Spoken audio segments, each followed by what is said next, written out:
Hello retro gamers and welcome to part 2 of Found in an Abandoned, Wet and Vacant Lot.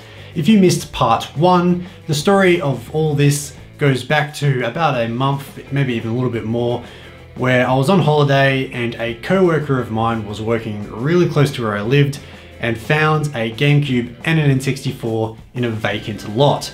And since at the time it was raining quite a bit, and it still is raining quite a bit as I'm filming, these consoles were drenched, as well as being a bit trashed, especially the N64. So in episode 1 we checked out the N64 and I highly recommend that if you haven't seen it.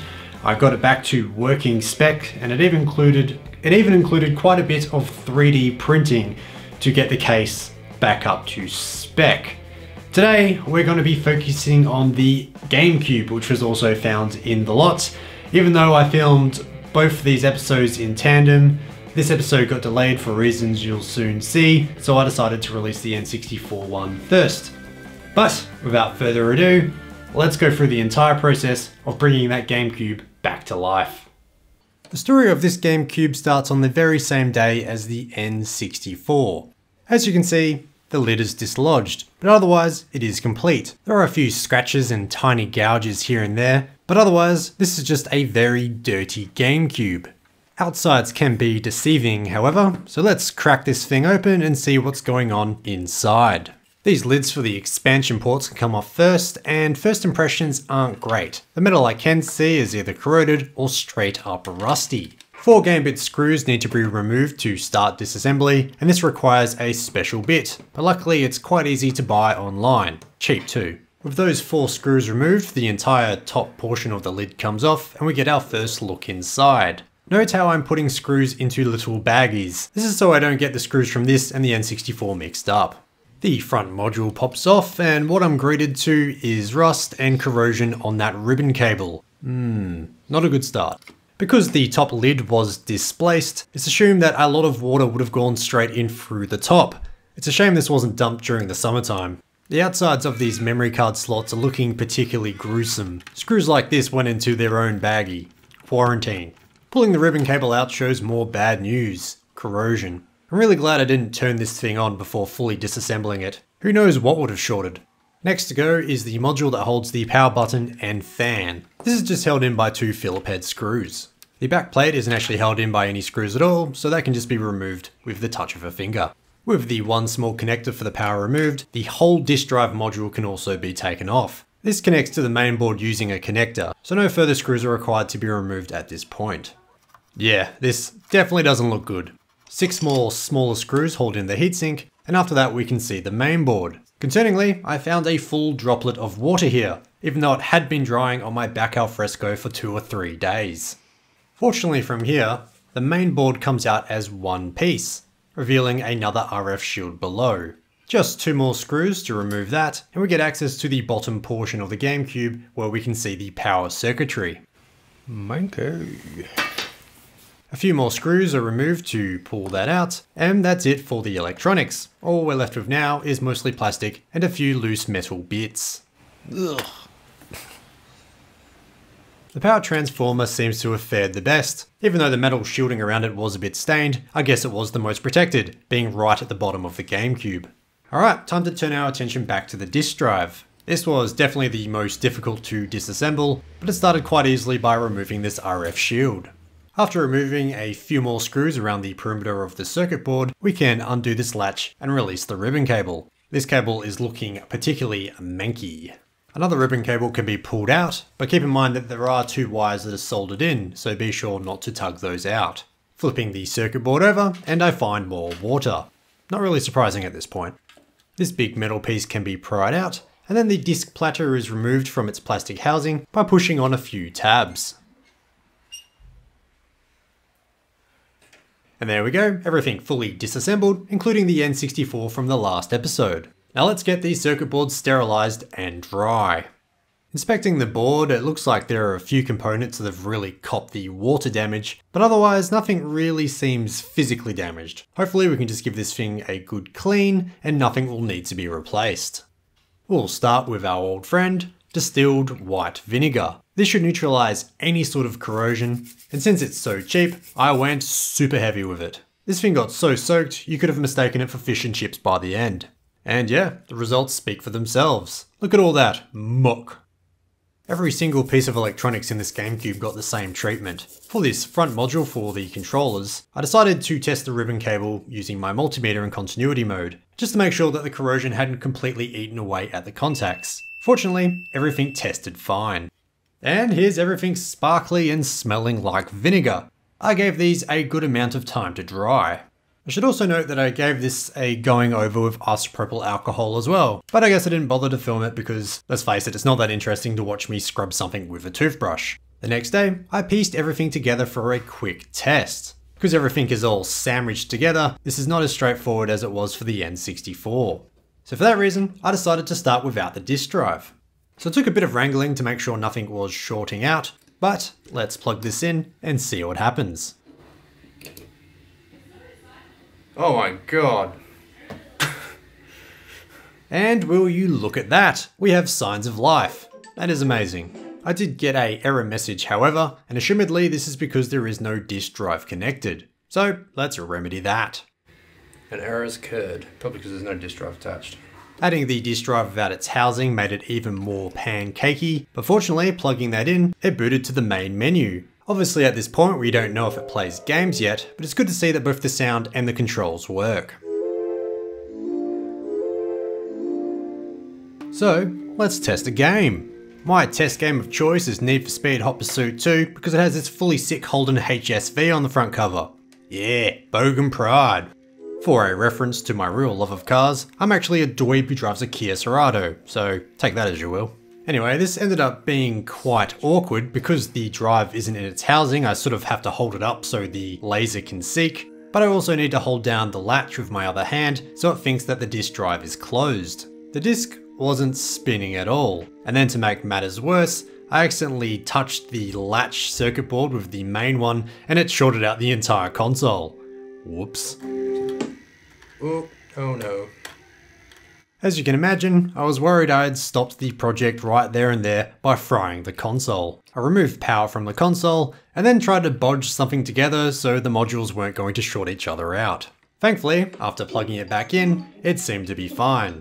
Whew, that was close. And I don't really know why, but it seems that I decided that this was the best time to test a memory card. I guess simply because I hadn't yet. And it appeared to access this memory card fine, so that's a win. So I then turned my attention back to why the disk wasn't spinning. And initially this solution seemed obvious. These two wires had disconnected. Little did I realize that that actually connects to the motor that seeks the laser, but I guess ignorance is bliss because I thought I had the solution hammered. Either way, those wires need to be resoldered. So I did exactly that, and it was as simple as it gets as far as soldering goes. Let's get back to checking out the disk drive. Not before shorting it all out again though. Shit. A bit of wrangling later with random objects to keep things in place, and I took a closer look at the laser.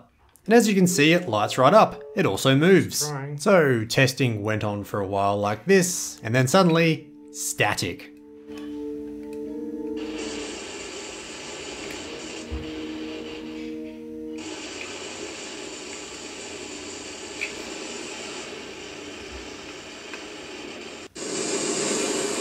Oh dear.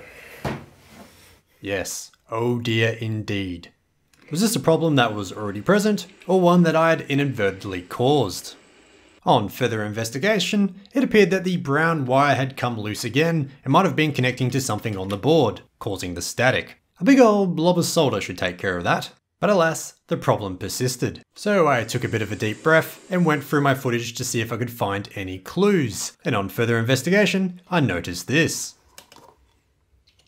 Did you see that? In a rush to grab random things to stop the console from shorting out on itself, I grabbed the little container I used to hold vinegar in, which had recently been rinsed out with water. Since I so stupidly tipped it upside down, putting it in place, a little bit of water dripped out as it was still drying, and I think this may have been shorting something on the board, causing the static.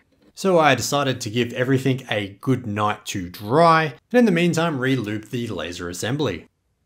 And thankfully, the next day the sound was working fine, so I think we can all assume that it was the water. What a relief. Stupid, but a relief nonetheless. Onwards with the drive repair. After the lubing, the mechanism seems to be working fine. It easily moves along the entire length of the rods. So for the time being, I was willing to not suspect the laser. I did however decide to adjust the pot that controls the power for the laser, which is a pretty common tweak for the GameCube. Looking at my model number, it's supposed to be between 450 and 600 ohms. So I had a bit of a play around, even going a bit lower than this. I'm not sure if going too low can actually damage the laser. Supposedly there is another resistor which caps it out at a certain point, making sure that the laser will not get overpowered. But I'm actually just not really entirely sure about this. I can't find a solid answer about it online. So if you do this following my video, do so at your own risk. Either way, doing this didn't give a different result, so I turned my attention to the motor that spins the disc. I started by checking the ribbon cable like I did before, and once that all checked out and I couldn't really disassemble it anymore, at least not obviously, I had a bit of a peek in the gap and did see quite a bit of corrosion. I cleaned this the best I could from the outside using vinegar and IPA, but it didn't fix it, and I could still see corrosion, so it was time for a vinegar bath. Plop. This isn't really recommended. Vinegar can destroy components if left submerged for prolonged periods. Do this with extreme caution. And even though I only left it in there for a few hours, the result was this odd chemical reaction with the base plate. Weird. Regardless, I was still getting nothing. So I grabbed some more IPA and I gave the lens a bit of a clean. Probably should have done this before anything else. It didn't fix the issue, but it did need to be cleaned anyway. Not really knowing what to do, I decided to clean off the new and old lube together and reapply it from scratch, as well as pull the entire laser assembly module out and give it a good clean with IPA, just in case. But even though everything now was completely clean of any possible corrosion, as well as being freshly lubed, I still got nothing. So it was at this point I figured that the laser must actually be kaput. I did a bit of reading and it appears that the disc won't even attempt to spin unless the laser reads that there is a disc there. Those motors dying seems fairly uncommon, so I took a punt buying an aftermarket replacement of the laser. Not cheap when converted to Australian monopoly money and shipped down Chunda. So that put this project on hold for a bit as I waited for that to be shipped in, and it was during this time I worked more on the N64. However, it was during that period that I acquired a fully working disk drive from a local retro gaming contact. Too bad this wasn't organised before I put down money for the laser, but I guess that's just how it goes. That retro gaming contact even threw in a Xeno mod chip. That's nice. So we can now hopefully get this GameCube to working order and then maybe make it a little bit better. Either way, we'll be able to see if that laser was indeed faulty and not an issue going on somewhere else on the main board. We have life. And plugging it in, we saw the laser was indeed trying to seek. But I got the exact same response. The disc wasn't spinning. Interesting. So I adjusted the pot, and like before, returned to basics and gave the lens a bit of a clean. And for the first time ever, we got a spinning disc. Exciting! Although, it wouldn't spin for long. It would spin up and then stop. But still, that's progress. I consulted an older video of mine where I adjusted a pot for a mod chip so it would play burnt games. The magic number I came up with in that video was 230 ohms, so I figured I may as well try that here. And hey, what do you know? The magic 230 ohms value worked. We have a spinning disc and a laser that will actually read it. I guess this would have been a good time for me to be running the secondary camera. You can't even see me playing the game, but that's probably for the best since I was playing it one-handed. So if all else fails, we have a working disk drive here that we can use to fully reassemble the GameCube. But what of that laser I ordered? I put down the big bucks for it, so we may as well try and keep this system as original as possible. I used Handheld Legend, as I've bought from them before and they've always been reliable. It seems you can buy these exact same modules from places like AliExpress, but they'll take way too long to ship, and I doubt I'd get any after-sales support. I should put in the standard disclaimer that this video is not sponsored by Handheld Legend, although I'd very much love it to be. I spend a lot of money on their shop, and if I could get their loot for free, that'd be great. Swapping out the laser is very simple, as it's all contained within the one module. The old laser goes out, and the new laser goes in. It simply plugs in by that ribbon cable as well, so there's no soldering or anything like that. And now that that's in, we may as well lube it up for the third time. Turning it on, and whoa, what do we know? It's spinning. It's spinning! Yes. Yes, Queen. This is great news. It does show that that old laser was indeed the issue, and that things like the disk drive motor are in fact okay. It always feels good retaining as much as we possibly can when repairing a console. It was at this point I enlisted some help to test the console, since I had to hold the disk drive with one hand and hold down the latch with the other. Teamwork! Oh, Brandon! Alright, I'll put you out of your misery.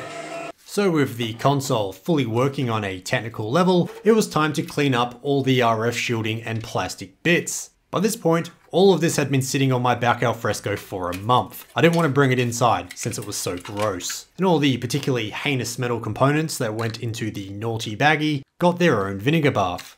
I let that sit for overnight while I focused on other things. And those other things included all the RF shielding. The rust on this wasn't actually too bad. If anything, there was just a lot of staining, but still, it all received a good scrubbing with vinegar before being rinsed down with distilled water. Although there were some bits that were particularly bad, so I let those areas soak overnight. While that was soaking, I turned my attention to all the plastic pieces. These were simply washed with warm water and soap. I would have done this in the laundry sink too, but it turns out I don't have a big enough plug for the sink. I was just at Bunnings that morning too. Frustrating. Regardless, everything got a good scrub down before being left to dry overnight. The next morning, I started by pulling all those particularly heinous bits of metal out of their vinegar bath, and they weren't so heinous anymore. These bits came out surprisingly well. Look at all that muck that came off. And while on first impressions all the bigger bits still look pretty bad, it's actually just staining on the metal. All the actual rusty bits have been completely removed, so hopefully it can't spread anymore. And again, all this was rinsed off with distilled water, because there is a slight possibility that the inconsistencies in tap water could cause further issues.